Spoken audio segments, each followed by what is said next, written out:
आज मैं पुनः 9th क्लास के स्टूडेंट्स के लिए बायोलॉजी से क्लासिफिकेशन ऑफ एनिमल्स के बचे हुए भागों को स्पष्ट करने जा रहा हूं। आज के पाठ का विषय है 7वें नंबर पर फाइलम मोलस्का और 8वें पर फाइलम इकाइनोडर्मिटा। आज मैं पुनः दो फाइलम के बारे में आपको बताऊंगा।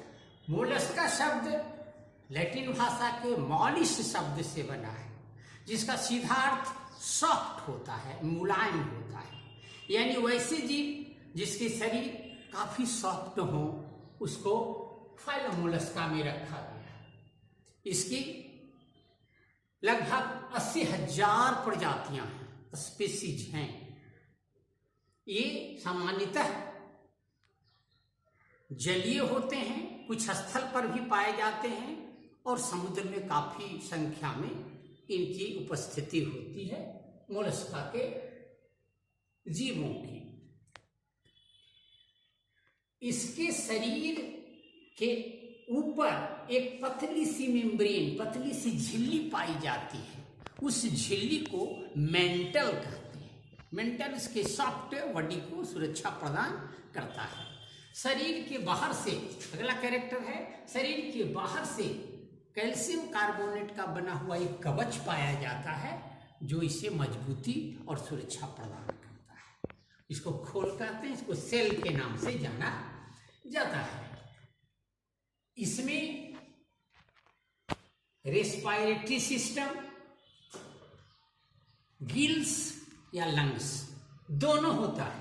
शरीर डिप्लोब्लास्टिक होता है, एलिमेंट्री कैनल, सर्कुलेटरी सिस्टम और नर्वस सिस्टम इसमें विकसित होता है। ये अधिकांशतः एकलिंगी होते हैं, परंतु कुछ स्पीसीज द्विलिंगी भी हैं। पाइला मतलब घोंघा, सेपिया, ऑक्टोपस, ये सब इसके उदाहरण हैं। मैंने यहाँ पाइला यानी घोंघा का, पाइला ग्लोबोसा इसका पूरा नाम है बायोलॉजिकल नेम, इसका फिगर बनाया हूँ। इसका सबसे ऊपर ये सेल है, कैल्शियम कार्बोनेट का बना हुआ। इसके ऊपरी भाग को अपेक्स कहते हैं। ऊपर से राउंड राउंड घूमते हुए आता है, इसको सिच्यूर कहते हैं। नीचे एक मुंह जैसी रचना, खोल में एक छिद्र जैसी रचना खुलती है, जिसको ओपरकुलम, और ओपरकुलम को ढकने के लिए लीड लगा होता है। इसके अंदर इसका शरीर सुरक्षित रहता है। तो आपने पढ़ लिया मोलस्का के बारे में। अब मैं आपको फाइलम इकाइनोडर्मिटा के बारे में बताने जा रहा हूं। इकाइनोडर्मिटा भी लैटिन भाषा के दो शब्दों के मेल से बना है। इकाइनोस मीन्स स्पाइन, कांटे, और डर्मेटोस मीन्स स्किन, त्वचा। यानी वैसे जीव जिसके स्किन के ऊपर असंख्य कांटे पाए जाते हैं, उसे इन्हीं गुणों के आधार पर उसको फाइलम इकाइनोडर्मिटा में रखा गया है। इसके लगभग 5,000 स्पीसीज अभी मौजूद हैं और लगभग 1,000 स्पीसीज इसके विलुप्त हो चुके हैं। पहले लगभग 6,000 थे, इसमें 1,000 विलुप्त हो चुके हैं, 5,000 अभी बचे हुए हैं। इसमें ट्रू सिलोम पाया जाता है, वास्तविक सिलोम उपस्थित होता है। शरीर में रेडियल सिमेट्री पाई जाती है।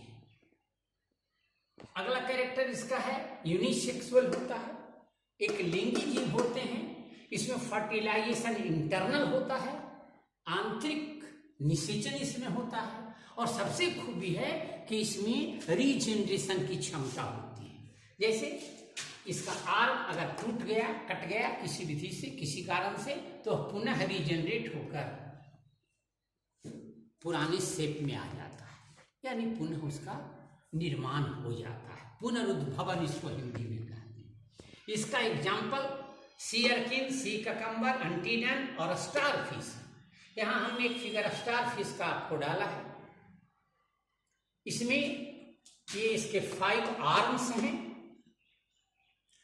इसके शरीर के जो ये स्किन है, इसके ऊपर असंख्य स्पाइन्स कांटे पाए जाते हैं। बीच में यहाँ माउथ है, इसके आर्म के बगल में ट्यूब फिट पाया जाता है। इसका प्रचलन अंग है ट्यूब फिट। जरा ध्यान से देखेंगे, इस प्रकार से ट्यूब फिट इसके किनारे में लगा रहता है, इसको ट्यूब फिट कहा जाता है। इस प्रकार से एक में मैंने स्पष्ट करके दिखला दिया, इसमें भी देख लीजिए। इस प्रकार से किनारे में इसका ट्यूब फिट पाया जाता है, जिसकी मदद से आसानी से जल में तैर सकता है। तो इसके भी कैरेक्टर्स को आपने देख लिया। सबसे पहले स्पेसीज पक्षजल उपस्थित है, ट्रूसिलोम पाया जाता है, रेडियल सिमेट्रिकल शरीर इसका होता है, यूनिसेक्सुअल एक लिंगी होता है, इंटरनल फर्टिलाइजेशन होता है, रीजेनरेशन की क्षमता होती है और वो भी पेरस होता है, माने अंडा देने वाले ये जीव होते हैं। इंटरनल फर्टिलाइजेशन का मतलब आंतरिक जनन होता है, कुछ में एक्सटर्नल होता है, जैसे फ्रॉग में एक्सटर्नल होता है तो जल की सतह पर होता है, स्पर्म और ओवा वहीं मिलते हैं, लेकिन इसके शरीर के अंदर फर्टिलाइजेशन की क्रिया संपन्न होती है, तो इंटरनल फर्टिलाइजेशन के नाम से इसे जाना जाता है। तो आज हमने आपको मोलस्का और फाइलम इकाइनोडर्मिटा के बारे में बताया। इसमें 2 फाइलम अभी नन कॉर्डेटा में बचा हुआ है, उसको मैं बताऊंगा अगले दिन, और उसके बाद कॉर्डेटा और कॉर्डेटा के जो क्लास हैं उसके बारे में मैं बताऊंगा, तभी अध्याय पूरा होगा। अभी इसमें लगभग 2-3 लेसन और क्लास लिया जाएगा, उसके बाद 2-3 लेक्चर से कम नहीं होगा, उसको अच्छी तरह से समझा जाएगा। इसलिए इस फिगर को देख करके फिगर भी बना लेंगे, एकदम आसान सा फिगर है, इसका भी फिगर आसान है, और बाकी इसके जो जनरल कैरेक्टरिस्टिक्स हैं, चारित्रिक अभिलक्षण है, कैरेक्टरिस्टिक्स, उसको कम से कम 5, मैं बार बार समझा रहा हूँ, कम से कम 5 जनरल कैरेक्टरिस्टिक्स, 2 एग्जाम्पल्स और 1 फिगर अगर आप डालते हैं और थोड़ा परिचय दे देते हैं, जैसे फाइलम मोलस्का में मोलस्का शब्द लैटिन भाषा के मोली शब्द से लिया गया है, जिसका अर्थ होता है सॉफ्ट, मतलब कोमल। वैसे जीव जिसका शरीर काफी कोमल हो उसको मोलस्का के अंदर रखा जाता है। ये सब परिचय हुआ। इस प्रकार से आप अच्छी तरह से समझ के इन प्रश्नों को सॉल्व कर सकते हैं। ठीक है, बाय, फिर मिलते हैं।